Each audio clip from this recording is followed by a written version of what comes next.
dos, tres, cuatro, clap. Aujourd'hui, on va traiter un peu du problème du droit naturel, plus que du droit naturel en soi.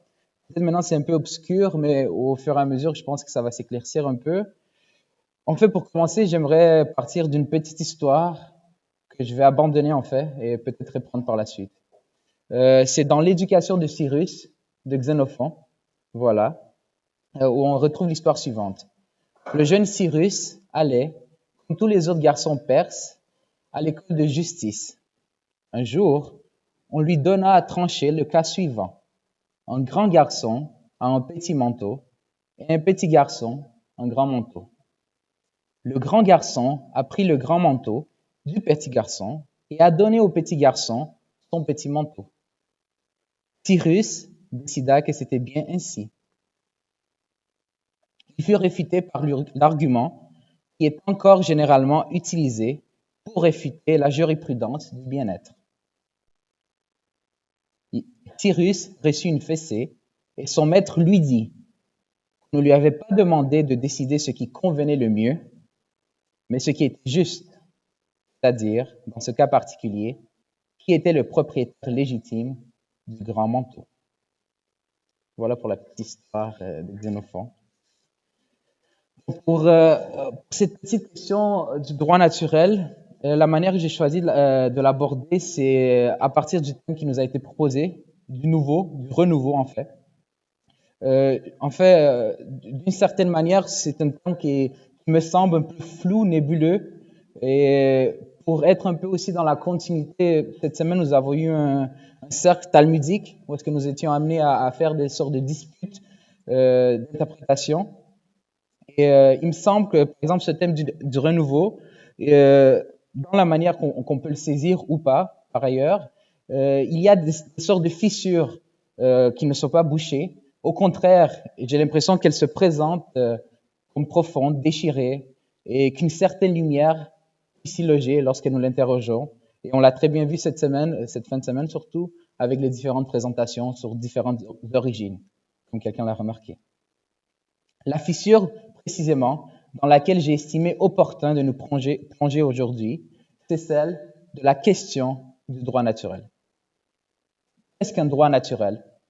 Comment le définir? Par la négative, par rapport à un droit qui ne serait donc pas naturel, mais plutôt conventionnel? Par la positive, est-il donc possible de le définir à partir de lui-même, d'isoler son propre projet, sa propre trajectoire? Enfin, pourquoi le droit naturel? C'est pas vraiment à la mode. Voilà quelques questions qui nous serviront de boussole dans cette petite présentation. Au fond, pour lier le tout avec le grand questionnement qui nous réunit aujourd'hui, je peux ramener la chose à la question suivante, qui est aussi le titre de la présentation, qui devait être à deux, mais qui sera seul. Voilà. Que signifie penser le problème du droit naturel depuis le thème du renouveau? Plus précisément, j'aimerais formuler la chose sous la forme d'une brève tentative d'interrogation, comprise comme effort de pensée, à partir du site en lequel nous nous tenons aujourd'hui. Je n'en dirai pas plus pour l'instant, question de vous y amener, de vous y conduire petit à petit, tranquillement, peut-être de manière détournée, au moment venu. Pour l'instant, je dois également vous avouer que je ne vais pas procéder de manière convenue, c'est-à-dire claire et protocolaire, en vous offrant un plan à respecter pour la suite de la présentation. Pour la raison suivante, il me semble, le plan reste à faire, chantier ouvert, à construire, à reconstruire. De toute manière, quoi de plus plat qu'un chemin déjà tracé, où rien n'est vraiment à découvrir, à ressurgir, brutalement. J'aimerais donc insister pour ce premier geste sur la manière dont je pose le problème. Le mot de pensée que j'ai décidé de mettre en guillemets dans le titre a pour intention de souligner une tension. Penser pourrait vouloir signifier donner réponse positive à un questionnement, à une difficulté, à résoudre cette difficulté, à aplaner son doute, en y expulsant peut-être ce doute. Mais penser, du moins comme je le conçois, peut être compris également comme un geste moins certain de lui-même. Geste qui serait davantage hésitant, incertain, qui demeure perplexe, ouvert. Ainsi, il en va plus, de ce genre de pensée comme questionnement plutôt que comme réponse, à savoir de formuler et toujours préciser davantage des interrogations, de cartographie, il me semble, toujours avec plus de précision, un terrain, une zone d'ignorance. Ce qui lui donne, selon moi, un caractère philosophique, c'est justement le fait de prendre les mots au sérieux, de les interroger dans leurs multiples significations, de les couper, découper, retourner, construire, déconstruire, de les analyser sérieusement. Cette conception que je propose, qui n'est pas du tout nouvelle, s'oppose à une autre conception qui serait ce qu'on appellerait en anglais le small talk, parler trivial, on pourrait dire, au sein duquel les mots coulent, glissent, qui sont comme des éléments de langage, de paysage, interchangeables, lisses, sans prise véritable. Le pensée qui m'intéresse donc, pour cheminer avec vous, consiste à prendre les mots au sérieux. En cela, on peut dire qu'il s'agit d'un certain effort. Déployons-le dans ce cas en tant qu'effort interprétatif afin de mieux saisir le champ sémantique de ce mot à plusieurs significations auquel nous nous réunissons aujourd'hui, autour duquel nous nous réunissions aujourd'hui. Le terme du renouveau, voilà. Je vais tenter d'en isoler certains sens pour justement cartographier un terrain à partir duquel nous pourrons aller plus loin sur la voie que je propose. D'abord, le renouveau. Nous avons l'habitude de le penser dans le sens de la renaissance. C'est ce qui nous vient d'instinct à l'esprit, celle de la nature, du retour de la vie. On pense particulièrement au printemps, par exemple. Le concept de renouveau, nous le pensons également à propos d'un individu, voire d'un groupe d'individus, lorsque renouveau équivaut à retour de vigueur, par exemple, au fait de retrouver son énergie physique ou morale. On pourrait penser ici au fait qu'on s'étonne des fois, qu'un renouveau, qu'on ressent soudainement en soi, d'estime, de vitalité, de joie, de tristesse, chagrin, etc. Un autre sens de renouveau consiste à penser le terme de la manière suivante, à savoir le fait pour une chose d'exister, de se produire de nouveau, ou de reprendre sa force initiale. Renouveau, cela peut également représenter pour nous une certaine répétition, une réplique d'un fait auparavant connu. Le renouveau, c'est également un certain renouvellement, quelque chose de l'ordre d'un apport d'un caractère nouveau, justement original. Mais le renouveau ne concerne pas uniquement le nouveau, il peut aussi se rapporter au même.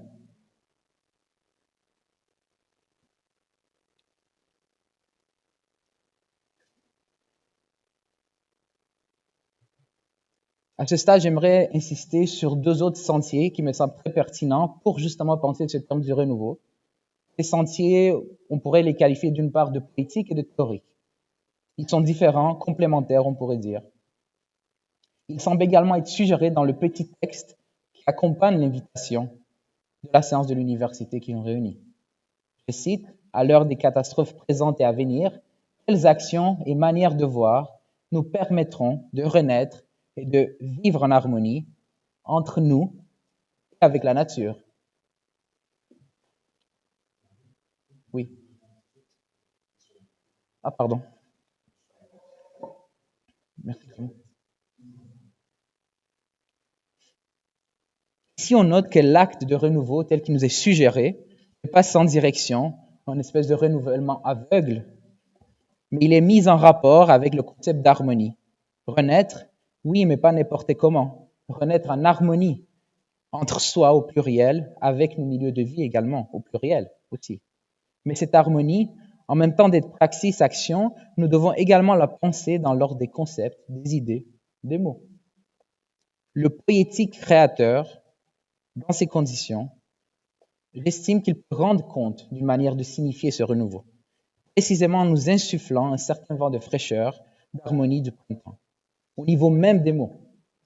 J'aimerais, puisque j'ai votre attention, vous lire quelques vers de Nikita Stănescu, qui est un poète roumain qu'on ne connaît pas trop en France, du XXe siècle, trop peu connu, il me semble, en dehors des frontières du lointain pays roumain.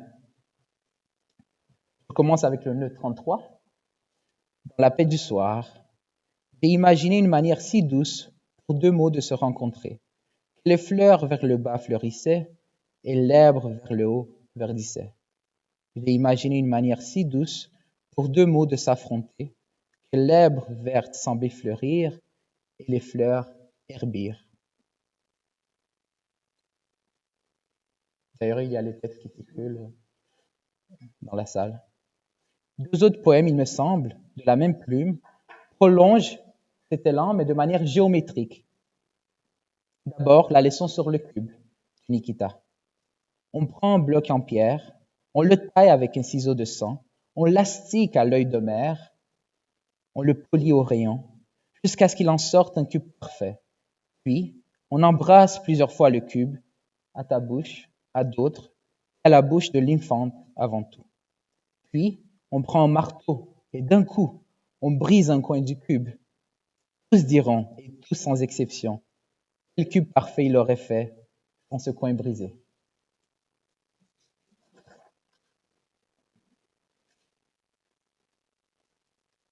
Ensuite, nous avons la leçon sur le cercle. Sur le sable, on dessine un cercle. Je travaille à partir d'une autre traduction dans mon texte. Elle rend essentiellement le même sens, plus ou moins. Sur le sable, on dessine un cercle. Après, on le coupe en deux, avec une baguette de noisetier, puis encore en deux. Après cela, on tombe à genoux, puis on tombe à plat ventre. On frappe du front sur le sable, alors on demande pardon au cercle. C'est tout. Alors que dans la leçon sur le cube, les vers du poète illustrent, selon moi, l'aspiration humaine à l'absolu. D'abord, elle est matérialisation, enfin destruction. Cette dernière destruction du cube est une manière subtile, il me semble, d'exprimer l'idée selon laquelle atteindre l'absolu est un moment unique, mais éphémère. La deuxième leçon, celle sur le cercle, pose le même problème métaphysique de la perfection, mais d'une manière bien différente. Ici, le cercle, le signe de l'absolu, perd de sa valeur quand il est transposé sur un support tellement fin comme le sable. Le choix du sable est aussi significatif car il s'agit de matériel qui est associé à une fragilité et dont une durée limitée. Les 8 vers inégaux dans la langue originale en roumain, ils sont articulés par le poète de manière à s'entrechevaucher afin de ne pas arrêter le flux des idées, présentes, il me semble, dans une forme qui coule les inspirations des sciences de l'homme vers les connaissances absolues, vers l'un. L'obsession métaphysique de l'unité de l'un, de la séparation, se glisse sous les vers du poète. On pourrait dire que dans la tranquillité du soir, l'imagination du poète renouvelle sans cesse des mots qui préexistent, déjà dans le langage courant, en les investissant toujours d'un sens nouveau, répétition du même qui signifie chaque fois plus, ou bien moins, mais il signifie d'une certaine manière toujours différemment. La danse des mots est à l'image de deux individus qui se donnent la main, qui essaient de se mouvoir harmonieusement. Parfois même, ils sont désaccordés. Ils se marchent sur les pieds. C'est une petite valse des mots. Voilà donc une voie poétique pour penser le renouveau, au niveau même de la réflexion sur les mots et sur leur forme. Mais je risque de vous décevoir, car je ne vais pas emprunter cette voie suprême. On va la laisser de côté. Le chemin que je souhaite défricher avec vous est théorique avant tout. Plus précisément, il se tient dans une tension entre philosophie et histoire. Pour l'instant, disons simplement que les deux regards, celui historique et celui philosophique, partagent certaines choses et sur d'autres entrent en profonde confrontation. L'histoire et la philosophie se ressemblent en ce qu'elles sont toutes deux uniques d'une certaine manière. Elles n'ont pas d'objet propre et se mêlent de tout pour ainsi dire. D'une certaine manière, lorsqu'un étudiant se décide de suivre des études historiques ou philosophiques, c'est un choix de non-choix. Il ne prend pas, comme dans les autres sciences, un objet déterminé d'étude dans les limites duquel il devra évoluer, du moins pas pour l'instant. Il choisit de ne pas choisir, de ne pas fixer a priori des frontières qui cantonnent son effort théorique.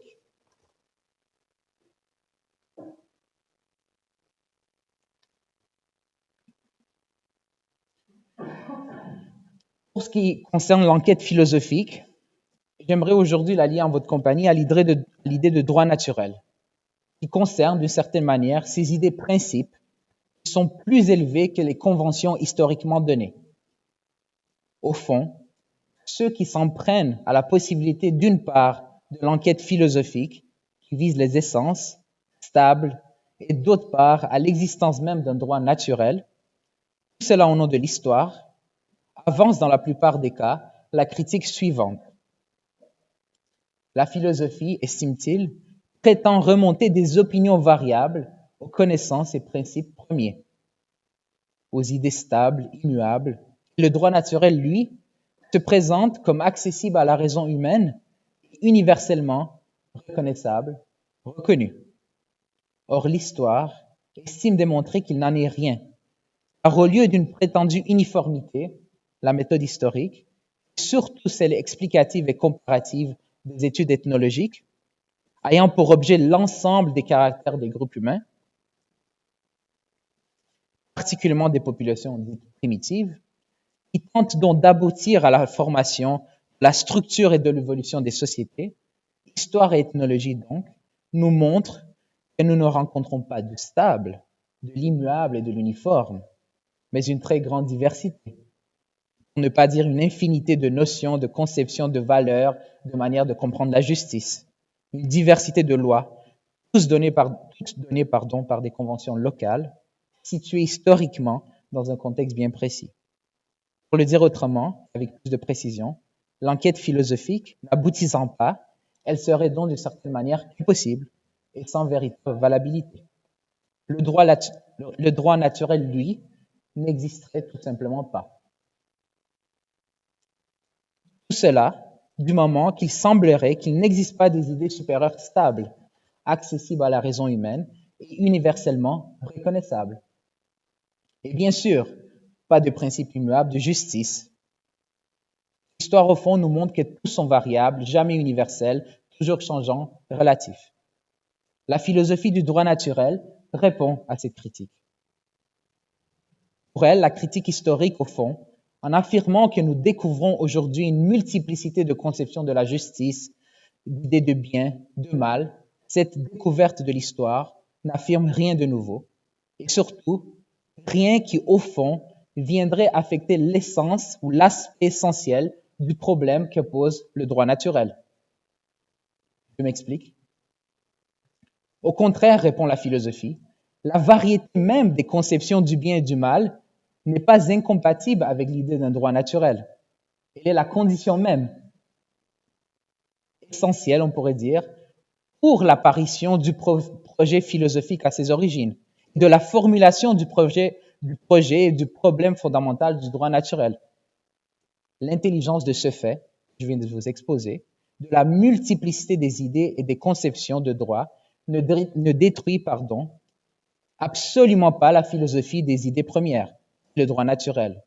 Mais l'intelligence de ce fait est la stimulation essentielle, on pourrait dire, le moteur même de la recherche philosophique des principes du droit premier.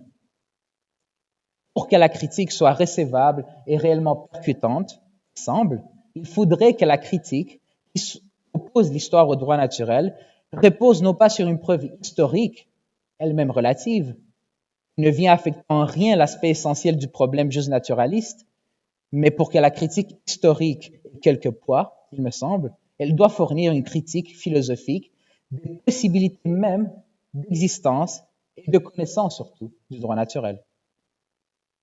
Au fond, le nœud de cette difficulté se présente ainsi.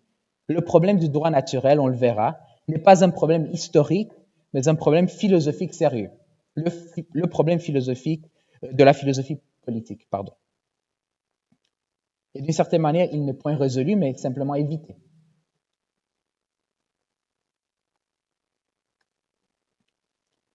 Dans ces conditions, dans le cadre de ce questionnement que je vous propose, m'intéresse une autre signification du terme du renouveau, que je n'ai pas encore exposé.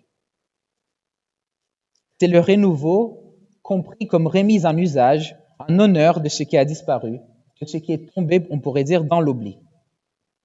Cette signification concerne des idées, des débats ou des disputes herméneutiques, par exemple, d'interprétation des textes qui sont tombés plus ou moins dans l'ombre.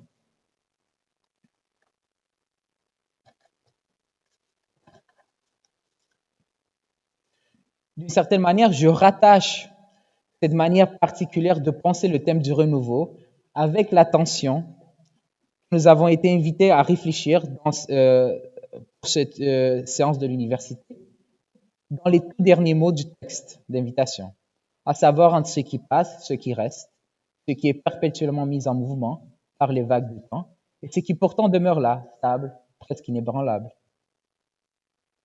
À la lumière de cela, nous questionnons comment penser le droit naturel. On peut attaquer le fond du problème, qui est sérieux, je vais essayer de vous le démontrer. Pour ce faire, je propose une sorte de stratégie. Elle consiste à tracer des repères, plus précisément des repères philosophiques de la question même, ou de comment on pourrait poser la question. La question du droit naturel, au fond, qui est celle aux sources d'une pensée du juste et de l'injuste, rien de moins. Bien qu'il existe plusieurs manières de poser et d'articuler le problème du droit naturel, une voie particulièrement propice, me semble, consiste à circonscrire les principaux repères de manière à délimiter, isoler un questionnement précis. Cela ne peut que nous aider. Ainsi, le problème du droit naturel n'est autre qu'un problème fondamentalement philosophique, comme je l'ai dit. La recherche des choses premières, la recherche de la bonne manière, voire de la meilleure manière de gouverner, dans le cas de la philosophie politique classique, en tant que recherche du bien, de ce qui est ultimement bon par nature, la physis chez les Grecs, par opposition à ce qu'il est par convention, nomos. Une certaine difficulté demeure toutefois, eu égard à la position historique qui est la nôtre aujourd'hui. C'est une espèce de tension dialectique entre philosophie et histoire, dans notre effort même d'interprétation. Entre philosophie et histoire, nous pourrons poser un trait d'union qui symbolise ici un rapport typiquement dialectique entre accès philosophique et accès historique, aux problèmes qui nous intéressent, qui m'intéressent. Ces signes de ponctuation unit dans la mesure où il sépare et sépare dans la mesure où il unit. Concrètement, on peut poser le problème autrement, plus simplement. Le problème se présente ainsi. Comment pouvons-nous être en mesure d'engager aujourd'hui une réflexion philosophique sur ce problème redoutable du droit naturel, qui n'est plus à présent réellement compréhensible, il me semble, et pénétrable, dès lors que celui-ci fut d'abord disqualifié, ensuite écarté et déconsidéré, et enfin, par voie de conséquence, glissant d'objets reconnus, connus, à progressivement méconnus. Une méthode d'investigation directe, une méthode d'investigation indirecte, puisque le chemin direct nous est désormais inaccessible, peut prendre la forme suivante. Si jadis le juste naturalisme fut conçu comme un problème sérieux, au centre de la réflexion philosophique, et donc compréhensible, s'ensuit de cette situation la nécessité d'une forme d'investigation historique particulière visant à nous réintroduire au cœur d'un questionnement dont on pourrait à nouveau saisir le sens profond dans un effort de réflexion. Cette tension dialectique, d'emblée identifiée, entre les deux quêtes, celle historique et philosophique, pour atteindre cette sorte d'objet juste naturaliste, au premier abord hors de notre portée, se prolonge tout en s'affaiblissant si on la considère, cette tension, selon une perspective qu'on pourrait qualifier d'intuitive. Puisque de façon intuitive, un certain fragment du problème nous est pour ainsi dire immédiatement intelligible, sans une réflexion historique bien complexe et élaborée. Cette partie concerne, selon moi, précisément le caractère immuable, sérieux du questionnement philosophique juste naturaliste, en tant que problème digne d'intérêt pour la raison.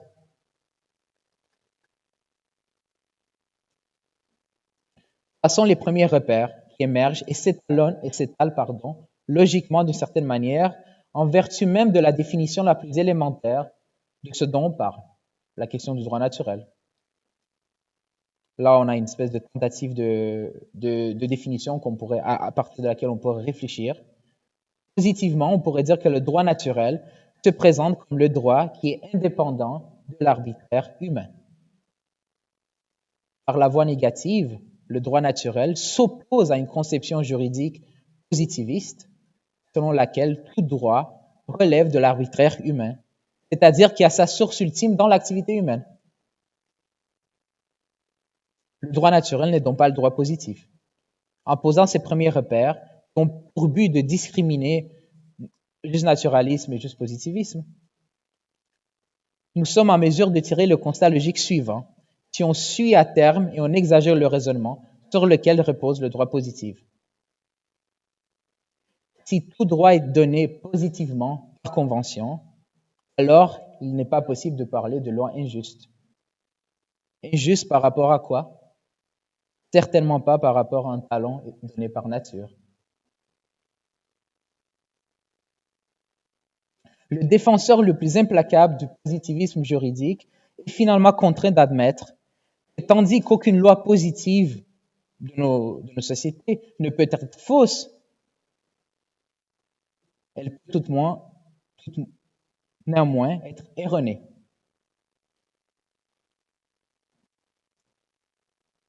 Deux lectures différentes permettraient de rendre compte de ce résultat logique. La première s'en tiendrait à identifier ces lois condamnables à des lois erronées. Derrière l'idée d'erreur, nous avons l'idée qu'on peut corriger cette erreur.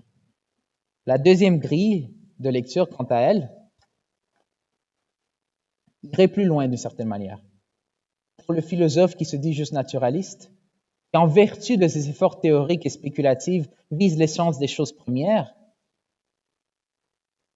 qui cherche à fonder la quête du bien sur ce qui est bon par nature, l'unique droit n'est pas celui-là.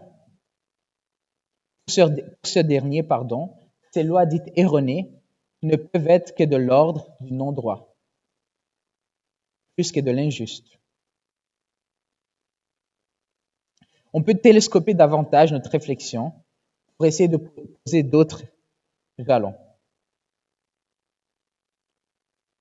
On peut noter que l'alternative au droit naturel, ce droit donné positivement, se heurte à une autre difficulté fondamentale, celle de son principe d'autorité.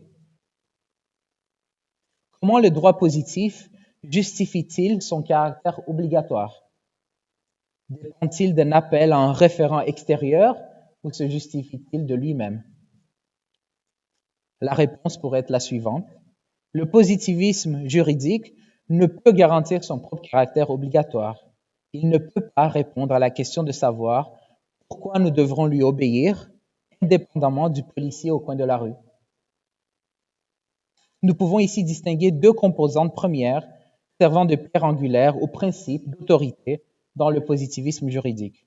La figure du policier que nous venons d'évoquer, telle que nous la connaissons évidemment, en tant que dépositaire de l'autorité publique au sens du droit pénal. Mais il y a aussi les lois votées démocratiquement, qui sont l'expression de la volonté de la majorité des citoyens, que nous considérons aujourd'hui comme dernier ressort et source légitime fondamentale d'un principe d'autorité digne qu'on s'y soumet en se conformant à ce qu'elle ordonne. Si ces deux composantes expriment à première vue toute la puissance d'autorité de l'appareil étatique basé sur un droit positif, elles révèlent également l'impuissance et la fragilité d'une conception juridique au sein de laquelle le principe de justice nécessite d'être tiré, pour ainsi dire, de fondements plus élevés que le seul droit positif. Le principe de justice lui-même ne pouvant être produit, en dernier lieu par le droit positif lui-même. Ce dernier ne peut tout simplement pas en formuler le concept même. Tiré d'une source extérieure à lui, qui le dépasse donc, le concept ou le principe peut faire l'objet d'une absorption ou d'un rejet par la décision du législateur, mais elle ne peut être créée par lui. Finalement, les défenseurs du juste positivisme tombent d'accord avec les justes naturalistes, eu égard à la nécessité incontournable de tels principes supérieurs visant à guider l'agir juridique, politique, éthique.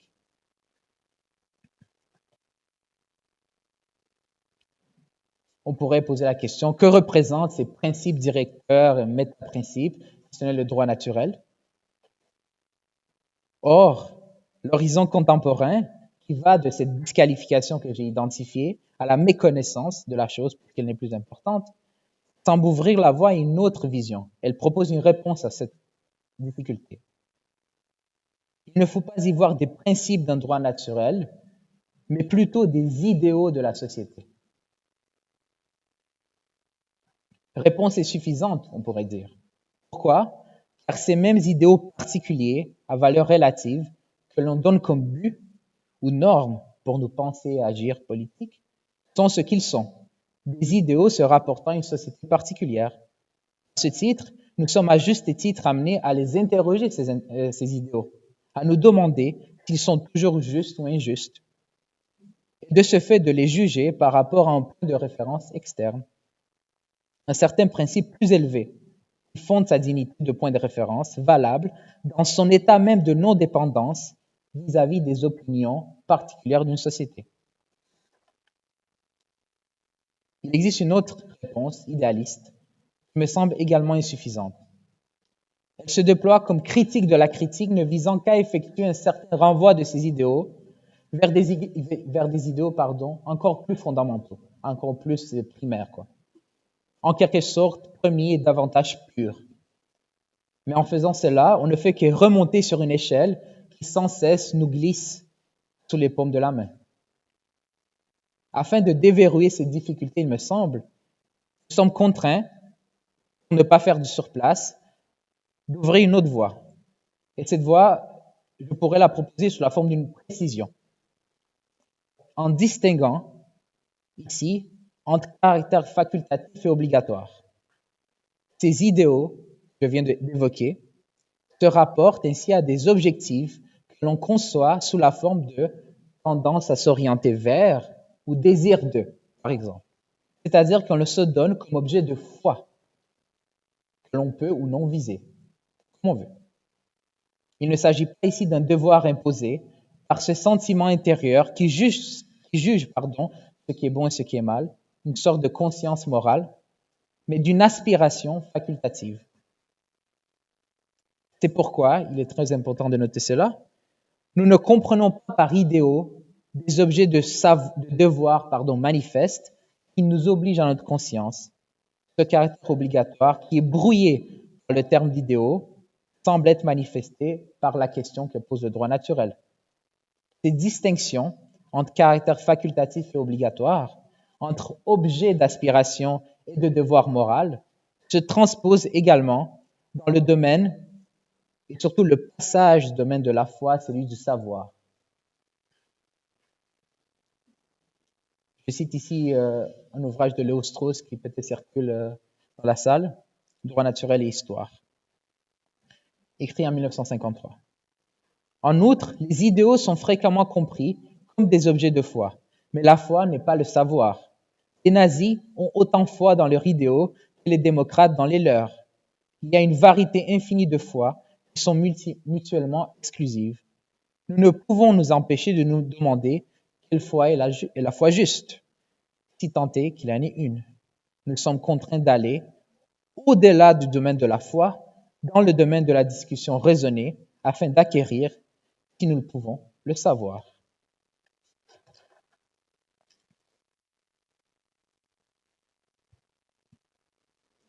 D'une certaine manière, c'est la défense de la possibilité même d'une pensée du juste et de l'injuste contre le danger du relativisme absolu qui se cristallise dans l'affrontement féroce entre juste positivisme et juste naturalisme. Rien de nouveau par rapport au domaine de la philosophie. On peut passer à la confrontation entre Protagoras et Socrate dans le Tête-à-Tête. Protagoras et sa thèse de l'homme-mesure. L'homme est la mesure de toute chose, de tout ce qui est, de tout ce qui n'est pas. C'est aussi une confrontation de la question de la mesure subjective ou objective, humaine ou divine. Confrontation donc entre le meilleur des sophistes Protagoras et le meilleur des philosophes Socrate, qui ouvre la voie de la philosophie politique platonicienne selon une possible interprétation. Poser le problème du droit naturel revient en fin de compte à poser un autre problème, il me semble. tout aussi important pour établir les conditions mêmes d'une pensée qui est édifiée sur des connaissances. Celui de la pierre de touche, du critérium auquel on se réfère pour juger, apprécier, orienter notre agir même. Sans critères naturels, j'entends ici naturels, qui sont intelligibles à l'homme en tant qu'homme dans sa nature, et dont depuis sa nature humaine, dans un état de non-dépendance vis-à-vis de l'arbitraire humain. Comment donc pouvons-nous espérer connaître de façon rationnelle si les fins dernières qu'on vit sont réellement justes? Deux grands périls semblent nous guetter, des actions humaines aveugles qui persistent dans une sorte d'obscurité, ou des actions qui tous se valent et sont admissibles, objets d'aspiration tout autant légitimes. La pente est alors glissante, allant du relativisme au nihilisme destructeur. Dans le cas de Léo Strauss, la question se pose de son exil d'Allemagne et il identifie cette montée du nihilisme dans le contexte qu'on connaît tous très bien de l'Allemagne nazie.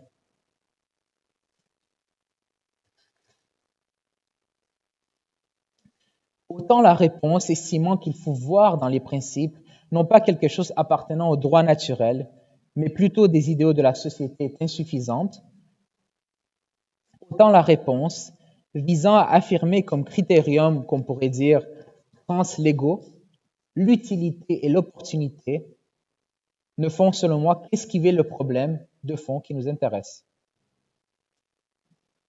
Pour l'exposer de manière concise, on constate que quelque chose nous apparaît jamais utile ou opportun par rapport à elle-même, mais toujours par rapport et pour une certaine autre chose, en vue de quoi nous l'estimons soit inutile ou utile, opportune ou non.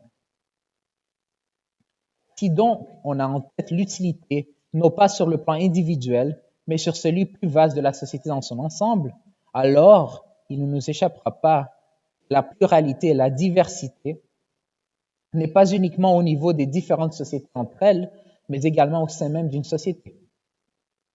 Ainsi, ce qui présente le caractère d'opportun ou d'utile, pour une certaine classe sociale peut entrer en conflit et causer un dommage à une autre classe sociale. Nous n'avons rien résolu avec ces dites solutions magiques. Nous avons simplement reconduit le problème, le questionnement, plus loin. Quels critères adopter pour décider de favoriser les prolétaires plutôt que les bourgeois, ou les moins nombreux ou plus nombreux?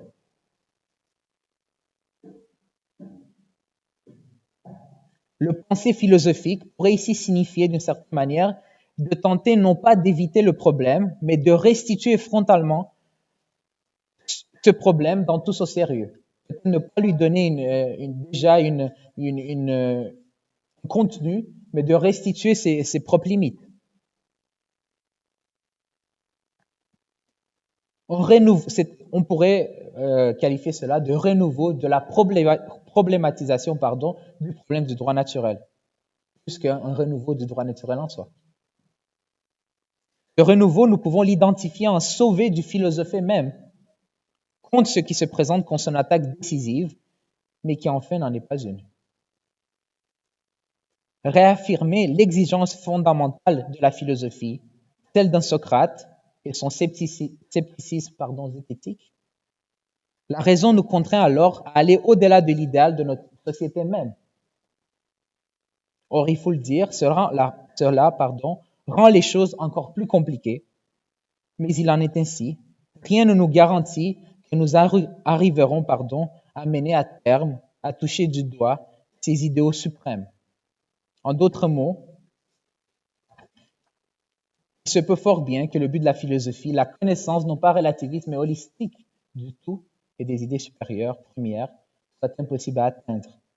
Cela ne justifie toutefois pas le fait d'abandonner cette recherche, qui est valable en elle-même et qui en elle-même constitue un mode de vie possible, même s'il est peu répandu. Mode de vie évidemment inconfortable pour la cité et ses normes conventionnelles. La philosophie, d'une certaine manière, en tant que réflexion sur les problèmes fondamentaux auxquels l'homme est confronté, est donc une tâche difficile. Il est tout à fait possible que chaque problème fondamental ne puisse être résolu parce que la recherche philosophique arrive toujours en petit nombre de solutions qui s'opposent entre elles, et parce qu'il est impossible de trancher avec certitude en faveur de l'une ou de l'autre. Ainsi, même si la quête philosophique n'aboutit pas, elle reste selon moi possible et valable en elle-même. Contre la négation de la possibilité de la philosophie, il est possible d'affirmer, sans se tromper il me semble, que l'exigence d'une recherche purement théorique sur un problème est toujours justifiée. Elle n'est pas invalidée. D'autant plus que le problème est grave, puisqu'il nous place devant une certaine alternative. Ou bien une vie sensée qui cherche à faire sens, fondée sur la recherche d'un questionnement, par exemple celui du droit naturel, ou bien un relativisme des valeurs qui peut se transformer en nihilisme. Cette investigation philosophique est à la fois radicale, il est vrai, questionnant jusqu'au bout des conséquences impliquées par les choix qui se présentent à nous, et empruntant, on pourrait dire, une stratégie bien particulière, qui est celle de l'exagération. Si seule l'exagération est vraie, comme avait l'habitude de dire Théodore Adorno, sans être bien compris, généralement, c'est que la pensée philosophique qui a pour viser le vrai possède ce qu'on pourrait appeler une constitution érotique. Cette constitution érotique vient du fait qu'elle désire savoir, connaître, toucher à ce vrai qui justement n'est pas donné devant elle. La stratégie de l'exagération propre à l'enquête philosophique opère ici, à propos du questionnement que j'ai exposé, en visant par-delà ce qui est donné immédiatement devant soi, désirant rechercher plus loin. Ainsi, seule l'exagération, pourrait toucher ce vrai, pourrait espérer l'atteindre. Merci. Voilà.